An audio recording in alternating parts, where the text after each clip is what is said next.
Are we going to be panicked and launch another massive war? Do we remember the 90s? Constantly we heard the alarm that Saddam Hussein had secretly held on to huge amounts of weapons of mass destruction and was a threat to the world. Iraq was put under strict sanctions, which, as our then UN Ambassador Madeleine Albright admitted, cost the lives of 500,000 Iraqi children. We invaded Iraq with shock and awe, devastated the country, turned it into a cauldron of religious hatred, and found no WMD at all. Now the cry is about Iran. It's only a year away from a nuclear bomb, says our Secretary of Defense. Where have we heard that before? In 1984, Senator Alan Cranston said Iran was just 7 years away. In 1992, the member of the Israeli parliament, Benjamin Netanyahu, said 3 to 5 years. That same year, the then Israeli Defense Minister Shimon Peres said Iran would have nukes by 1999. In 1995, senior U.S. and Israeli officials speculated Iran would have nuclear weapons in 5 years, and on and on. Somehow, Iran never built nuclear weapons. The 2007 National Intelligence Estimate, an official U.S. body, concluded Iran had closed down its nuclear weapons program in 2003. Yet the scare stories abound. An International Atomic Agency report was leaked last year that politicians wave around as if it was the smoking gun.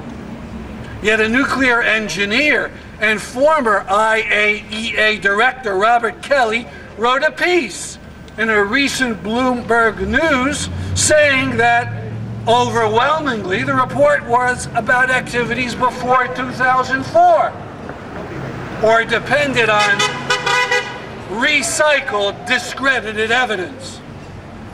And what if Iran did develop a few nuclear weapons? What could it do with them?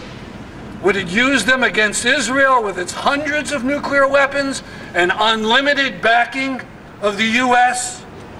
Are we to believe that the Iranian leadership would commit personal and national suicide, wipe out Muslim shrines in Jerusalem and hundreds of thousands of Palestinians for the sake of some alleged maniacal hatred of Israeli Jews? If Iran is so madly anti-Semitic, why do we get virtually no complaints from Iranian Jews? Is Iran a threat to the USA, to the people living in the 50 states? It's a laughable idea. Iran spends $9 billion a year on military, about as much as Greece. The US spends 70 times as much. And can I mention that Iran is far, far away? This is not to say that Iran is defenseless. Saddam Hussein thought that in 1980 when he invaded. 8 years later, Iran was still fighting, even after suffering poison gas attacks and 1 million other casualties. That should give pause to the armchair generals with visions of surgical strikes and Libya-like victories. Is Iran's government something to be admired? Of course not. Iran allows no free trade unions. It uses capital punishment without mercy on political opponents. Women are lashed for not wearing a long enough veil. Elections are not free. Iran is not as bad as Saudi Arabia, our beloved ally, but it's bad enough. Yet compare sanctions and invasions to popular revolution as a method for spreading democracy and human rights. The first caused immense Iraqi deaths, 4,000 U.S. fatalities, and accomplished nothing. The latter is slowly bringing freedom to Egypt without cost or grief to Americans. in a real sense, we're already involved in a war against Iran. Without protest from its U.S. paymasters, the Israelis are assassinating Iranians, sabotaging their computers, and supporting the violent Iranian terror group Jundala. And the hysteria for all-out bombing is building. After getting it so wrong about Iraq, the politicians and Israeli experts have no right to use flimsy evidence to get us started in an unprovoked, illegal war on Iran.